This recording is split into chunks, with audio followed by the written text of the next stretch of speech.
Hello friends, welcome back to study for civil service YouTube platform. और question and answer series में आपका स्वागत है फिर से। और आज जिस क्वेश्चंस को हम डिस्कस करेंगे वो उसका संबंध water management, land conservation, environmental issues, इन सब चीज़ों से अधिक है। तो इस लेक्चर को पूरा सुनेगा आखिरी तक। 25 क्वेश्चन हम लोग डिस्कस करने जा रहे हैं, काफ़ी इंपॉर्टेंट है। और प्लीज़ इसको ज़रा ध्यान से सुनिएगा, ठीक। पहला क्वेश्चन, पहाड़ी क्षेत्रों में जल संकट से निपटने के लिए उत्तराखंड में अपनाई गई प्राथमिक रणनीति क्या है? बड़े बांधों का निर्माण उत्तराखंड जैसे राज्य में नहीं होना चाहिए, लेकिन हुआ है। फिलहाल इसका ये आंसर नहीं है। नदियों को आपस में जोड़ना उत्तराखंड जैसे पर्वतीय क्षेत्र में ये संभव नहीं है। किसी तरह अगर कर दिया जाएगा तो नुकसान ज़्यादा होगा। भूजल निष्कर्षण ये भी नहीं है। इसको इंग्लिश में कहा जाता है ग्राउंड वाटर एक्सट्रैक्शन, ये भी पॉसिबल नहीं है। वर्षा जल संचयन है, ये जरूर हो सकता है, यानी कि रेन वाटर क्या कर सकते हैं, कंजर्व कर सकते हैं उसको। तो इसका आंसर क्या होगा? पहाड़ी क्षेत्रों में जल संकट से निपटने के लिए वर्षा जल संचयन की नीति को अपनाया जा सकता है। काफ़ी इंपॉर्टेंट। नेक्स्ट क्वेश्चन, उत्तराखंड में आपदा प्रबंधन की दिशा में एक महत्वपूर्ण चुनौती क्या है? कठिन भूभाग, जाहिर सी बात है। खराब अवसंरचनात्मक व्यवस्था, ये भी कारण है एक। निवासियों में जागरूकता की कमी, ये भी कारण है। तो ये सभी कारण बन रहे हैं किस चीज़ के लिए? आपदा प्रबंधन की दिशा में एक महत्वपूर्ण चुनौती का कार्य कर रहे हैं। D is the right answer. तो दूसरे का हो गया डी। उत्तराखंड में जनसंख्या वृद्धि और पर्यावरणीय गिरावट के बीच संबंध का विश्लेषण करें। जनसंख्या वृद्धि में वनों की कटाई में वृद्धि होती है, जाहिर सी बात है कि जहाँ आदमजात पहुँचेगी वहाँ कुछ ना कुछ तो कार्यक्रम करेगी, ठीक है। जनसंख्या वृद्धि का पर्यावरण पर कोई प्रभाव नहीं पड़ता, जी नहीं, ऐसा नहीं है, पड़ता है, तो ये ऑप्शन गलत हो गया। जनसंख्या वृद्धि से प्रदूषण बढ़ता है, ये बात भी तय है, दोनों का रिलेशन है डायरेक्टली। तो ए और सी दोनों सही मालूम पड़ रहे हैं, तो इसका आंसर क्या होगा? डी। आसानी से ऐसे क्वेश्चन को सॉल्व किया जा सकता है, थोड़ा सा इसमें लॉजिकल रीजनिंग भी लग रही है, ठीक है। Question number 4। Okay, Jim Corbett राष्ट्रीय उद्यान की जैव विविधता पर अनियंत्रित पर्यटन का दीर्घकालिक प्रभाव क्या हो सकता है? दीर्घकालिक पूछ रहा है, ठीक है। दीर्घकालिक में आपका आएगा वन्य जीवों के आवास का नुकसान हो सकता है इसमें, ठीक। फोर्थ का क्या होगा इसका आंसर? ए। क्वेश्चन नंबर 5, यदि ग्लोबल वार्मिंग अपनी वर्तमान दर पर जारी रहती है तो उत्तराखंड के ग्लेशियरों पर इसका संभावित प्रभाव क्या हो सकता है? ग्लेशियर्स का तेजी से पिघलना, ऑब्वियसली यस। बाढ़ की घटनाओं में वृद्धि होगी, ये भी हो सकता है। नदी पारिस्थितिकी तंत्र का विघटन होगा, यानी कि जो नदियों का जो अपना इकोसिस्टम है उसमें उसका क्या होगा? विघटन होगा ही। इसका आंसर भी क्या होता है? डी होना चाहिए। उत्तराखंड में जैव विविधता संरक्षण में सामुदायिक भागीदारी की क्या भूमिका है? यानी कि ये कम्युनिटी, जो हमारा जो कह सकते हैं कि डेवलपमेंट है, उनकी जो भूमिका है वो पूछी गई है। यह संरक्षण नीतियों को लागू करने में सहायता होती है। इसमें संसाधनों का सतत उपयोग होता है। इससे जैव विविधता संरक्षण के बारे में जागरूकता बढ़ाई जा सकती है। पढ़ने में सभी सही लग रहे हैं, यही इसका सही आंसर है, डी, उपरोक्त सभी। जैव विविधता संरक्षण में सामुदायिक भागीदारी के बारे में पूछा गया है। अच्छा सवाल है। उत्तराखंड में कौन सी नदी घाटी अचानक आई बाढ़ से बुरी तरह प्रभावित हुई है? हाँ, अलकनंदा नदी घाटी, भागीरथी नदी घाटी, मंदाकिनी नदी घाटी। दरअसल ये तीनों नदियों में ही इसका प्रभाव देखने को मिला है। तो इसका आंसर भी क्या होना चाहिए? डी। उत्तराखंड के पहाड़ी क्षेत्रों में जल संकट को दूर करने के लिए कौन सी पहल शुरू की गई है? वर्षा जल संचयन, पारंपरिक जल निकायों का कायाकल्प, वाटरशेड विकास। तो इसका आंसर भी संभवतः क्या होना चाहिए? डी होना चाहिए, या ए भी हो सकता है, यानी कि rain water harvesting is the correct answer. फिलहाल इसका आंसर मेरे को लग रहा है कि सभी होंगे डी। अगर आपको लगता है कि इसका आंसर सिर्फ ए ही है तो प्लीज़ कमेंट बॉक्स में लिख के भेजिए। उत्तराखंड के दूरस्थ क्षेत्रों में आपदा प्रबंधन में एक महत्वपूर्ण चुनौती क्या है? पूर्व चेतावनी प्रणालियों का अभाव, बिल्कुल है। अपर्याप्त स्वास्थ्य सुविधाएं, ये भी है ही। स्वच्छ जल तक सीमित पहुंच, यानी कि जो पीने वाला जो जल है वहाँ तक जो रीच है वो लगभग नहीं के बराबर है। तो इसका भी कारण क्या बन रहा है? सारे बन रहे हैं, तो इसका आंसर भी क्या होना चाहिए? डी ही होना चाहिए। अच्छा क्वेश्चन है ये भी। उत्तराखंड के सुदूर पहाड़ी क्षेत्रों में जल संकट के प्रबंधन में कौन सी रणनीति प्रभावी रही है? नदियों को आपस में जोड़ना, जी नहीं। बड़े बांधों का निर्माण, जी नहीं। इसका आंसर भी क्या है? डी। ये शायद हम पहला क्वेश्चन कर भी चुके हैं। तो rain water harvesting is the right answer. इसका आंसर हो गया डी। तो शुरू के जो 10 क्वेश्चन हमने अभी देखे, इन सबका संबंध किस तरीके से वाटर मैनेजमेंट से ही है ना। राज्य में जैविक कृषि के प्रोत्साहन के उद्देश्य से, ये अच्छा क्वेश्चन है, देखिए, उत्तराखंड ऑर्गेनिक कम्युनिटी बोर्ड की स्थापना किस वर्ष की गई थी? अच्छा सवाल है, एग्जाम में आते हैं ऐसे क्वेश्चंस। 2005 में। ठीक, 11वें का 5, वेरी इंपॉर्टेंट। उत्तराखंड में गोरखा शासन के अंतर्गत आने वाली भूमि प्रबंधन प्रणाली को क्या कहा जाता था?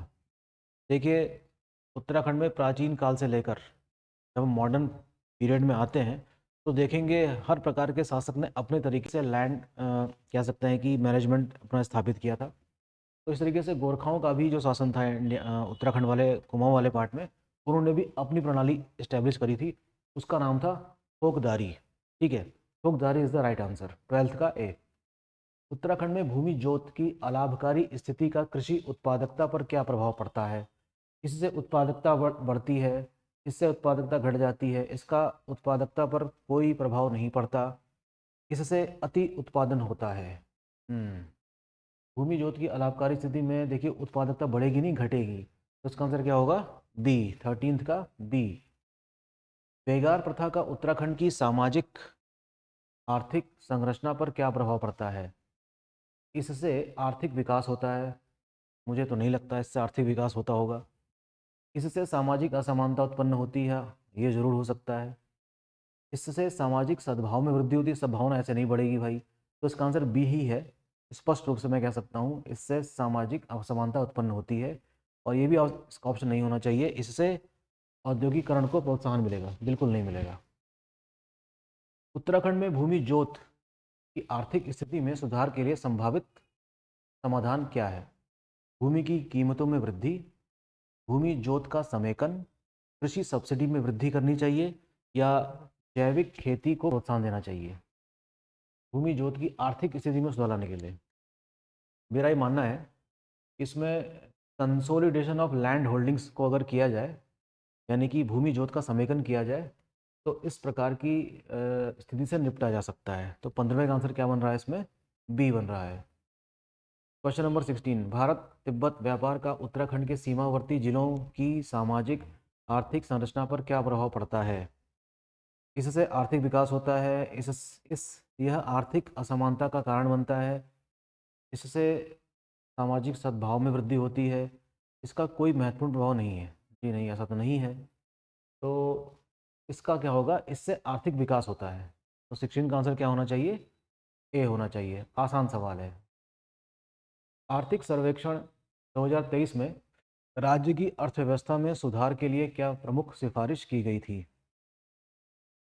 कर दरों में वृद्धि, पर्यटन को बढ़ावा देना, सरकारी व्यय में कमी, प्रत्यक्ष विदेशी निवेश में वृद्धि।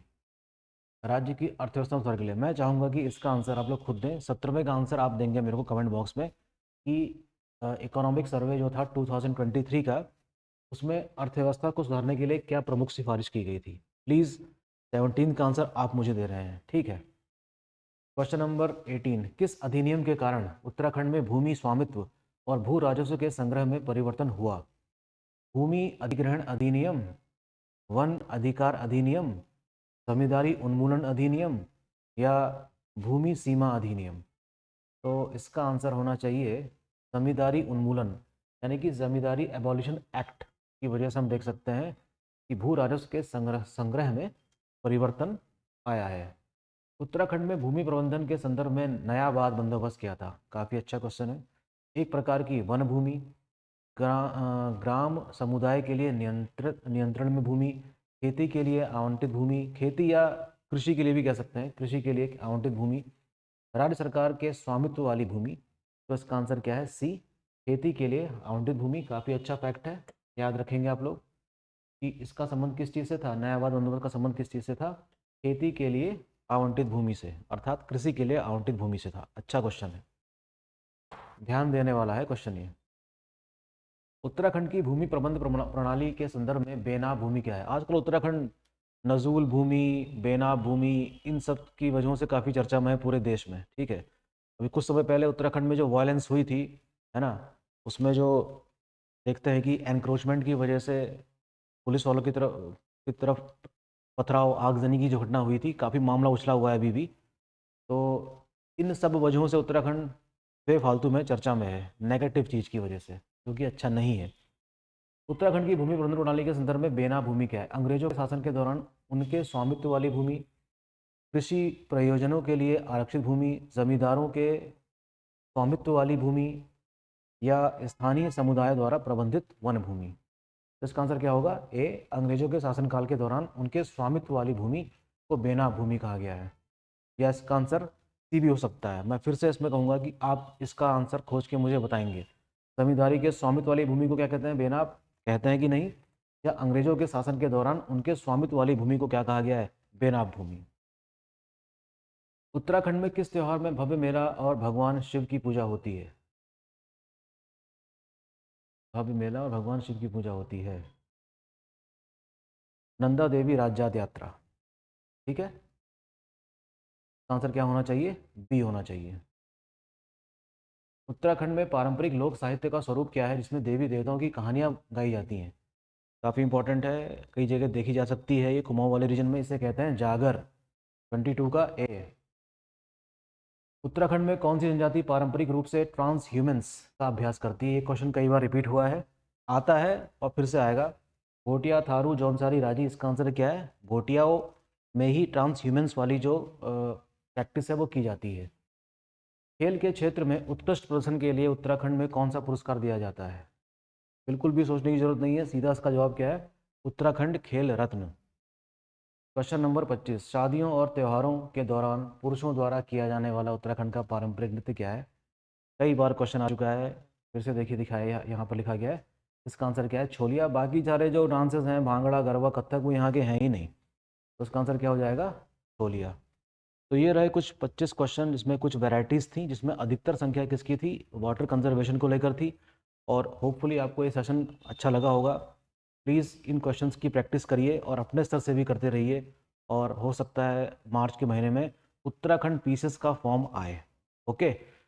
जो चुनाव प्रस्तावित हैं लोकसभा के, उसके कह सकते हैं कि जो मॉडल कोड ऑफ कंडक्ट होता है, उससे पहले इसकी नोटिफिकेशन आ जाएगी। ठीक है, तो बने रहिए स्टडी फॉर सिविल सर्विस के साथ और पढ़ाई करते रहिए। Thank you.